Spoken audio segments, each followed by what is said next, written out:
저는 25살 임산부 노마루 나노라고 합니다. 친정과는 별로 사이가 좋지 않습니다. 저는 2살 위에 언니가 있습니다. 이름은 레나입니다. 모델과 견줄 정도로 미인이고 몸매도 좋습니다. 별 볼 것 없는 저와는 정반대라 전혀 자매처럼 보이지 않습니다. 부모님은 언니만 예뻐했고 저는 실패작이라고 부르며 괄시했습니다. 그러다 보니 언니도 저를 벌레 보듯 대합니다.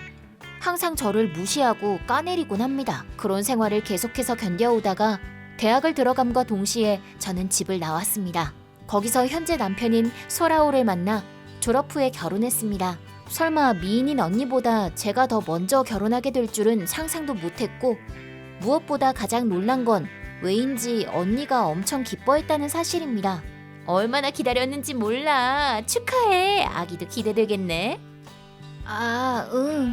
언니가 왜 그런 말을 하는 건지 굉장히 수상했지만 괜히 캐묻다가 긁어부스럼 만들까봐 아무 말도 안 했습니다. 그리고 결혼한 지 반년 후 드디어 첫째를 임신하게 되었습니다. 그때 가장 기뻐한 건 또 언니였습니다. 하지만 그때쯤부터 슬슬 언니가 뭔가를 꾸미고 있다는 것이 느껴졌습니다. 제가 임신 8개월 차일 때 나노, 아기는 좀 어때? 잘 크고 있어. 그렇구나. 그거 다행이네. 출산 예정일은 8월인 거 맞지? 응, 맞아. 기대된다. 너를 안 닮아야 할 텐데. 그렇게 대놓고 말하면 어떡해. 얼마나 중요한 일인데. 딸이니까 외모가 가장 중요한 거라고. 나를 보면 알 수 있잖니? 그러게. 뭐 그래도 네가 임신해줘서 정말 다행이야. 무슨 뜻이야? 비밀. 근데 너도 참 잘도 임신할 생각을 다 했네. 무슨 말을 하려는 건지 잘 모르겠네. 아기가 갖고 싶어지면 당연히 생각하잖아. 그래도 임신하면 몸매가 다 망가지잖아. 태어나서 원래대로 되돌리는데 시간이 걸린다고도 하고, 수유하면 가슴도 처지잖아. 배랑 허벅지 살이 트는 사람도 있고 상상만 해도 토할 것 같아. 그래도 아기를 낳으려면 그건 어쩔 수 없잖아. 뭐 너는 못생기고 가슴도 절벽이라 그런 거 별로 신경 안 쓰겠구나. 나는 좀 그래. 그럼 언니는 아기 가질 생각 없어? 갖고 싶지. 무슨 아니야? 다 생각이 있단다. 양자라도 드리게? 가능하면 피가 섞인 쪽이 좋지 뭐. 대리 출산? 돈 들잖아 그건. 잘 모르겠네. 됐어. 신경 쓰지 마. 너는 그냥 뱃속의 아기를 위해 편안한 마음으로 지내면 그걸로 된 거야. 알겠어. 고마워. 영양 많이 섭취해야 돼. 그럼 안녕. 시비 걸려는 줄 알았지만 언니는 격려를 해주었습니다. 무슨 꿍꿍이인지. 그렇게 2달 후 저는 건강한 딸아이를 출산했습니다. 다행이야.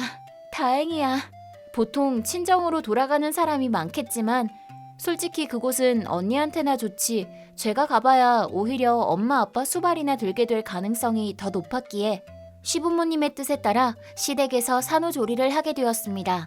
시부모님이 좋은 분들이라 정말 다행입니다. 하지만 언니는 야, 왜 집 안 오는데? 아기 보고 싶다고. 야, 무시하지 마. 미안, 기절했었어. 기절? 잤던 게 아니고? 수유가 힘들어서 3시간마다 줘야 돼. 후딱 끝내고 자면 되잖아. 아니야, 그동안에 기저귀도 갈고 달래주기도 해야 되고 잠깐 그러고 있으면 또 수유할 시간이 돌아와서 1시간도 제대로 못 자. 그렇게 힘들어? 의식이 몽롱해져. 그럼 아직 됐다. 뭐가? 아무것도 아니야. 그게 언제까지 계속되는 거야? 아이에 따라 다르지 않을까? 1년? 2년? 단유하면 괜찮아질 것 같은데. 그렇구나. 알겠어. 그럼 힘내. 그래도 가끔은 아기 얼굴 보고 싶으니까 사진도 보내줘야 된다. 너를 닮지 않았는지 체크해야 되니까. 만약 이때 제게 평소와 같은 판단력이 남아 있었더라면 언니가 뭔가 수상한 짓을 꾸미고 있다는 걸 눈치챘을지도 모릅니다. 하지만 출산한 지 1달 차에 그럴 여유는 없었죠. 언니한테서 온 연락도 우는 딸을 달래주느라 완전히 잊고 말았습니다. 그렇게 2년이 지나 내년부터 딸은 유치원에 다니기로 했습니다. 단유도 끝나 지금은 고형물도 꽤 먹을 수 있게 되었습니다. 감정 표현도 다양해져 한창 귀여울 때입니다. 하지만 그러던 때 사건이 터졌습니다. 그건 언니가 보내온 한 장의 사진으로부터 시작되었습니다. 뭐야 이거? 뭐야 이게? 아, 봤어? 뭐 그런 줄 알아? 그런 줄 알라니 무슨 말이야? 왜 언니랑 소라오가 같이 있는데? 소라오가 나한테 푹 빠졌어. 너랑 헤어지고 나랑 결혼하고 싶다고 하더라. 뭐? 소라오가? 언니랑? 살짝 꼬셨더니 그냥 넘어오던데? 뭐 네가 아내다 보니까 불만이 많겠지. 언니가 그랬다고? 왜? 여동생 남편이잖아. 뭐 솔직히 소라오는 어찌됐든 상관없긴 하지만. 무슨 말이야?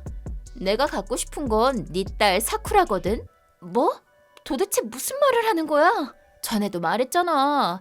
나 출산은 절대 하고 싶지 않지만 피가 섞인 아이는 갖고 싶다고. 그래서 너가 낳은 아이로 하려고 했지. 잠깐만. 그렇다는 말은 소라오랑 결혼해서 언니가 사쿠라 엄마가 될 생각이란 말이야? 딩동댕동. 정답입니다. 장난하지 마. 난 진지한데? 사실은 더 빨리 데려가고 싶었는데 애 키우는 것도 힘들어 보였고 3시간마다 우유 주는 거 나는 못하거든. 그래서 클 때까지 기다렸지. 슬슬 말도 알아들을 만한 시기잖아. 네 기억이 남으면 귀찮아지니까 지금이 딱 적기이지 싶어서 소라오를 유혹해본 거야. 미쳤구나. 머리가 어떻게 된 거 아냐? 무슨 짓을 해도 난 용서받을 수 있어. 왜냐면 나는 예쁘니까. 여왕이라도 된 줄 아나 보네. 하여튼 그렇게 됐으니까 남편이랑 딸을 나한테 넘기라고. 절대 안 돼. 그만 포기하라니까. 직장도 없는 네가 딸이랑 둘이 어떻게 살아갈 건데? 네가 출산 후에 회사를 그만둔 건 소라오한테 들어서 알고 있거든. 이 아이는 절대 넘겨줄 수 없어. 소라오한테도 그렇게 전해. 끈질기긴. 뭐 지금 바로 데리러 갈 테니까 천천히 얘기해보자고. 누가 믿을 줄 알고 나를 보자마자 강제로 빼앗아 갈 생각이면서. 저는 서둘러 짐을 챙기고 자는 딸을 깨워 차를 태워 시댁으로 향했습니다.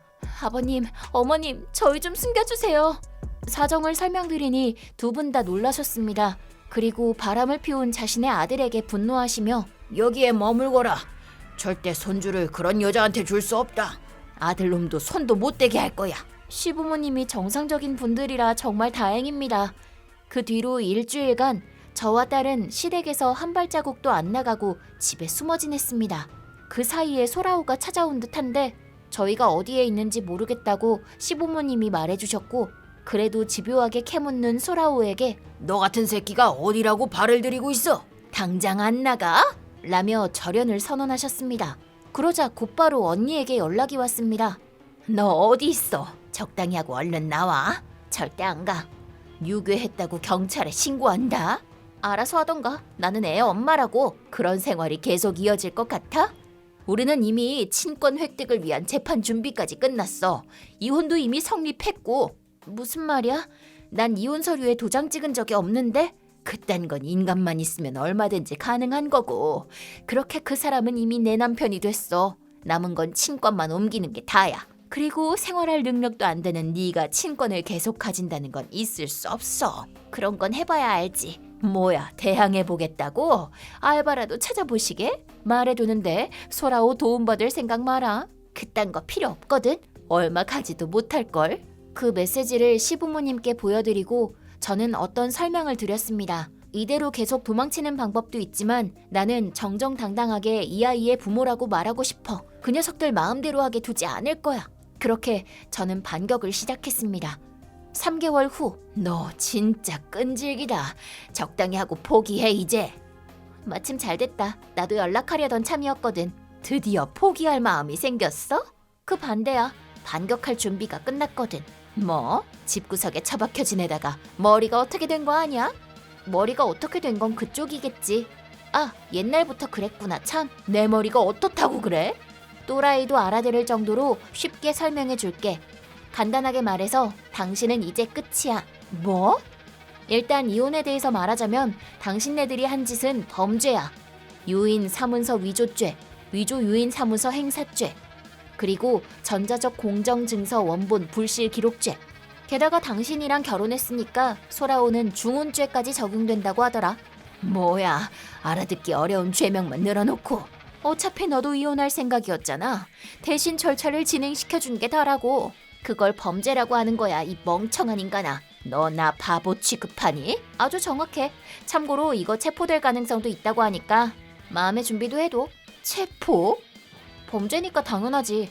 뭐 깜빵에 넣을 생각은 없긴 하지만. 뭐야, 그럼 그냥 단순한 협박이잖아. 왜냐면 당신네들은 앞으로 위자료를 왕창 내야 할 거 아니야. 뭐?